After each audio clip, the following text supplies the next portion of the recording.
Sir, ಈಗ ನೀವು ಅಭಿ ಅಂತ ಹೇಳಿದ್ರಲ್ಲ, ಅಭಿ ಮತ್ತೆ ತಿಮ್ರೋಡಿಗೆ ಆಗಿರ್ಬೋದು, ಮಟ್ಟಣ್ಣ ಅವ್ರಿಗೆ ನೇರ ಕಾಂಟ್ಯಾಕ್ಟ್ ಇದ್ರೆ ನೇರವಾಗಿ ದುಡ್ಡು ಅವ್ರಿಗೆ ಬರ್ತಾ ಇತ್ತು ಹೇಗೆ ಅಂತ?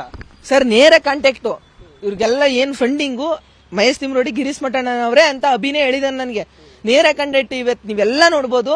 ಅವ್ರಿಗೆ ಅಲ್ಲೇ ಆದಾಗ್ಲೂ ಅವನು ಬಂದು ಒಂದು ವಿಡಿಯೋದಲ್ಲಿ ಹೇಳಿದಾನೆ, ನನಗೆ ಯಾವ ವಿಡಿಯೋ ಅಂತ ಸ್ವಲ್ಪ ಕ್ಲಾರಿಟಿ ಇಲ್ಲ, ಅಲ್ಲೇ ಆದ್ಮೇಲೆ ಕೊಟ್ಟು ಅಲ್ಲೇ ಆದ ನಂತರ ವಿಡಿಯೋ ಮಾಡಿರೋದ್ರಲ್ಲಿ ವಿಡಿಯೋದಲ್ಲಿ ಹೇಳಿದಾನೆ, ನಮ್ಮ ಕ್ಯಾಮ್ರಾಗಳೆಲ್ಲ ಒಡೆದೋಗಿದ್ದು ಆ ಕ್ಯಾಮ್ರಾ ಕೊಡಿಸಿದ್ದು ಮಹೇಶ್ ತಿಮ್ರೋಡಿ ಅವರು ಅಂತ ಹೇಳಿದಾನೆ.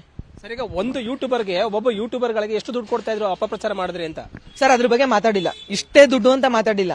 ನಾನು ಒಪ್ಕೊಂಡು ಹೋಗೋ ಸಮಯದಲ್ಲಿ ಮಾತಾಡ್ಬೋದಿತ್ತು ಅದನ್ನ.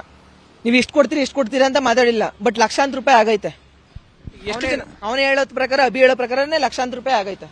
ಈಗ ಎಷ್ಟು ಜನ ಸರ್, ಈಗ ಎಷ್ಟು ಜನಗಳಿಗೆ ಆಫರ್ ಮಾಡಿ, ಎಷ್ಟು ಜನ ಯೂಟ್ಯೂಬರ್ಗಳಿಗೆ ಆಫರ್ ಮಾಡಿ, ಎಷ್ಟು ಜನಗಳಿಗೆ ಅಮೌಂಟ್ ಕೊಟ್ಟು ಈಗಾಗಲೇ ಖರೀದಿ ಮಾಡಿದ್ದಾರೆ ಅವರು ಅಂತ? ಸರ್, ಎಷ್ಟು ಜನ ಯೂಟ್ಯೂಬರ್ ಮಾಡೋರು ಅನ್ನೋದು ನನ್ನ ಹತ್ರ ಮಾಹಿತಿ ಇಲ್ಲ, ಬಿಕಾಸ್ ನನಗೆ ಗೊತ್ತಿಲ್ಲ. ನನಗೆ ಆಫರ್ ಮಾಡಿದ್ರು, ಇನ್ನೊಬ್ರು ನನ್ನ ಹತ್ರ ಒಂದು ಸಾಕ್ಷಿ ಇದೆ. ನೀವು ಹೋಯ್ತೀನಿ ಅಂತಂದ್ರೆ ನಾನು ಕರ್ಕೊಯ್ತೀನಿ ಅಂದಿದ್ದು ಒಂದು ಸಾಕ್ಷಿ ಇದೆ. ನಾವು ಕರ್ಕೊಯ್ತೀನಿ ಅಂದಿದ್ದು ಅವ್ರು ಹೇಳಕ್ಕೂ ರೆಡಿ ಇದಾರೆ. ಅದನ್ನ ಬಿಟ್ರೆ ಇನ್ಯಾರಿಗೂ ಆಫರ್ ಮಾಡಿದಾರೋ ಬಿಟ್ಟಿದಾರೋ ನನಗೆ ಗೊತ್ತಿಲ್ಲ. ಅಂದ್ರೆ ಈಗ ನಿಮ್ಗೆ ನೇರವಾಗಿ ಧರ್ಮಸ್ಥಳಕ್ಕೆ ಬಂದು ವಿಡಿಯೋ ಮಾಡಿ ಅಂತಾನೆ, ನಾವು ವಿಡಿಯೋ ಮಾಡಿದ್ದ ಕೊಟ್ಟದನ್ನ ನಿಮ್ಮ ಯೂಟ್ಯೂಬ್ ಅಲ್ಲಿ ಹಾಕಿ ಅಂತಾನೆ? ಸರ್, ಅವರು ಇನ್ವೆಸ್ಟಿಗೇಷನ್ ಮಾಡ್ತಾರೆ. ಸಮಯ ಬಿದ್ರೆ ಅವ್ರ ಇನ್ವೆಸ್ಟಿಗೇಷನ್ ನಾವು ಹೋಗ್ಬೇಕು ಜೊತೆಲಿ, ಇಲ್ವಾ? ಇನ್ವೆಸ್ಟಿಗೇಷನ್ ಮಾಡಿಕೊಟ್ಟದನ್ನ ಮಾಹಿತಿಯನ್ನ ನಾವು ಜನರಿಗೆ ತಿಳಿಸಬೇಕು. ಅವ್ರೇನ್ ಇನ್ವೆಸ್ಟಿಗೇಷನ್ ಮಾಡಿ ಕೊಡ್ತಾರೆ, ಅವ್ರೇನ್ ಸ್ಕ್ರಿಪ್ಟ್ ಕೊಡ್ತಾರೆ, ಅದನ್ನ ಜನಗಳಿಗೆ ತಿಳಿಸಬೇಕು. ಅದು ಇದು. ಈಗ ಧರ್ಮಸ್ಥಳದ ವಿರುದ್ಧ ಅಪಪ್ರಚಾರ ಮಾಡಿದ್ರೆ ಇವ್ರಿಗೆ ಏನ್ ಸಿಗ್ತಾ ಇತ್ತು? ಈಗ ಸಮೀರ್ ಅಂತ ಅವ್ರಿಗಾಗಿರ್ಬೋದು, ಮತ್ತೆ ಇನ್ನಿತರ ಯೂಟ್ಯೂಬರ್ಗಳಿಗಾಗಿರ್ಬೋದು, ಅಂದ್ರೆ ಹಣ ಮಾತ್ರ ಸಿಗ್ತಾ ಇತ್ತಾ? ಇಲ್ಲಿ ಧರ್ಮಸ್ಥಳದ ವಿರುದ್ಧ ಮಾಡಿದ್ರೆ ಬೇರೆ ಏನಾದ್ರು ಕೂಡ ಆಫರ್ ಮಾಡಿದ್ರಾ? ಸರ್, ಸೌಜನ್ಯ ಅನ್ನೋದು ಒಂದು ಚಿನ್ನದ ಕೋಳಿ ಮೊಟ್ಟೆ.